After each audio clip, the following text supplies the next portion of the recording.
매일 성경 큐티 힌트 2024년 8월 22일 예레미야 51장 45절에서 53절까지 말씀. 큐티 힌트는 성도 여러분의 큐티를 돕기 위한 것입니다. 성경 본문을 혼자 읽고 이해하며 묵상하고 적용할 수 있도록 배경과 내용을 설명하고 묵상과 적용을 위한 힌트를 제공합니다. 하지만 저의 묵상 내용을 나누거나 설교하는 것은 아닙니다. 큐티는 이 영상을 보신 후에 시작하는 지극히 개인적인 시간입니다. 이제 함께 오늘 말씀을 읽어보겠습니다. 나의 백성아, 너희는 그 중에서 나와 각기 여호와의 진노를 피하라. 너희 마음을 나약하게 말며 이 땅에서 들리는 소문으로 말미암아 두려워하지 말라. 소문은 이 해에도 있겠고 저 해에도 있으리라. 그 땅에는 강포함이 있어 다스리는 자가 다스리는 자를 서로 치리라. 그러므로 보라, 날이 이르리니 내가 바벨론의 우상들을 벌할 것이라. 그 온 땅이 치욕을 당하겠고 그 죽임당할 자가 모두 그 가운데에 엎드러질 것이며 하늘과 땅과 그 안에 있는 모든 것이 바벨론으로 말미암아 기뻐 노래하리니 이는 파멸시키는 자가 북쪽에서 그에게 옴이라. 여호와의 말씀이니라. 바벨론이 이스라엘을 죽여 엎드러뜨림같이 온 세상이 바벨론에서 죽임을 당하여 엎드러지리라. 칼을 피한 자들이여 멈추지 말고 걸어가라. 먼 곳에서 여호와를 생각하며 예루살렘을 너희 마음에 두라.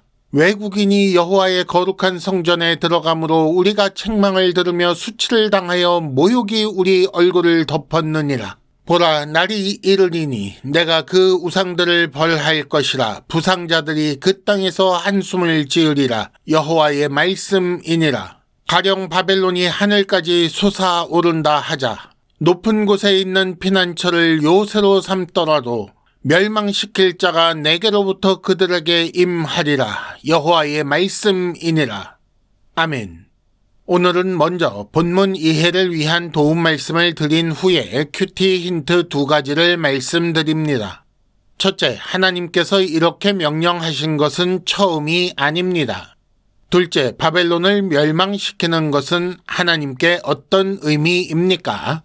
먼저 본문 이해를 위한 도움 말씀을 드립니다. 49절은 전혀 다른 뜻을 가질 수도 있습니다. 우리말로 번역된 성경 중에 3가지를 살펴봅니다. 우리가 가장 쉽게 살펴볼 수 있는 개역 개정판 성경에는 바벨론이 이스라엘을 죽여 엎드러뜨림 같이 온 세상이 바벨론에서 죽임을 당하여 엎드러질 것이다 라고 나옵니다. 하지만 새 번역에는 세상 사람들이 바빌로니아 때문에 칼에 죽은 것과 같이 이제는 바빌로니아가 이스라엘 사람을 칼로 죽인 죄로 쓰러져 죽을 차례이다 라고 나옵니다.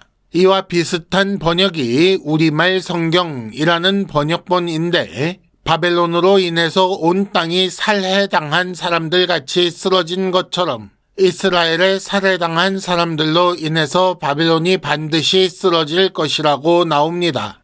그러니까 개역개정은 바벨론이 이스라엘을 죽인 것처럼 바벨론이 온 세상을 죽인다라는 의미라면 새 번역과 우리말 성경은 전에는 바벨론이 이스라엘을 포함한 온 세상을 죽였고 이제는 바벨론이 이스라엘을 죽인 그 죄 때문에 죽게 된다라는 번역입니다. 그런데 우리가 읽고 있는 본문이 바벨론 멸망을 다루고 있기 때문에 두 번째 번역, 즉 새 번역이나 우리말 성경의 번역이 더 적절하다고 생각합니다.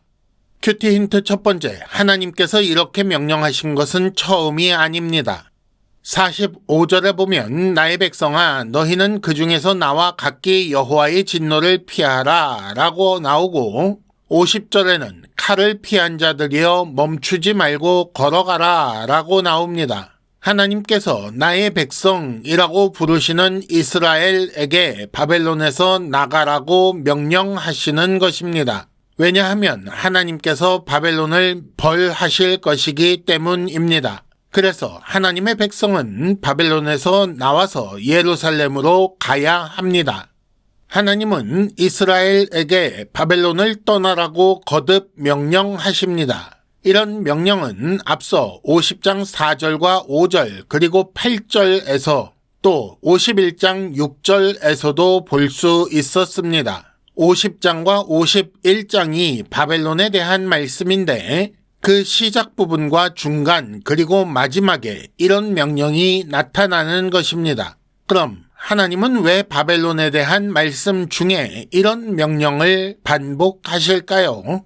이는 첫째, 바벨론의 멸망이 확실하다는 것을 각인시키기 위해서라고 볼 수 있고, 둘째, 하나님의 백성을 반드시 회복시키신다는 것을 믿게 하기 위해서라고 볼 수 있습니다. 힌트 첫 번째, 바벨론의 멸망과 하나님 백성의 회복을 믿는다면 내가 할 일은 무엇입니까? 큐티 힌트 두 번째, 바벨론을 멸망시키는 것은 하나님께 어떤 의미입니까? 47절에 보면 내가 바벨론의 우상들을 벌할 것이다 라고 말씀하시지요.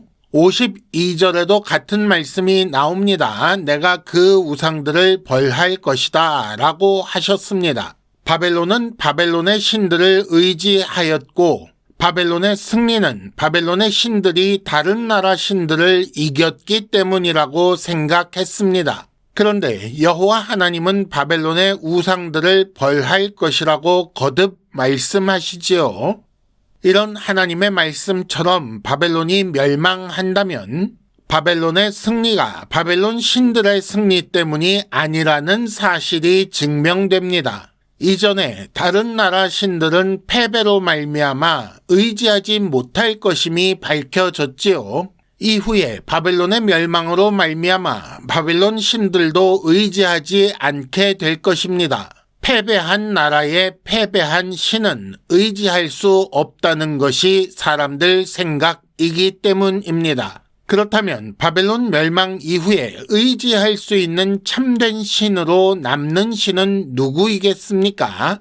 당연히 바벨론 신들을 벌하신다고 말씀하신 여호와 하나님 한 분만 의지할 수 있는 신으로 남게 되는 것입니다. 힌트 두 번째, 우리 하나님은 자기 영광을 세상 그 무엇에게도 빼앗기지 않으십니다. 이상으로 2024년 8월 22일 매일 성경 큐티 힌트를 마칩니다. 여러분 큐티를 통해 은혜 많이 받으시기를 바랍니다.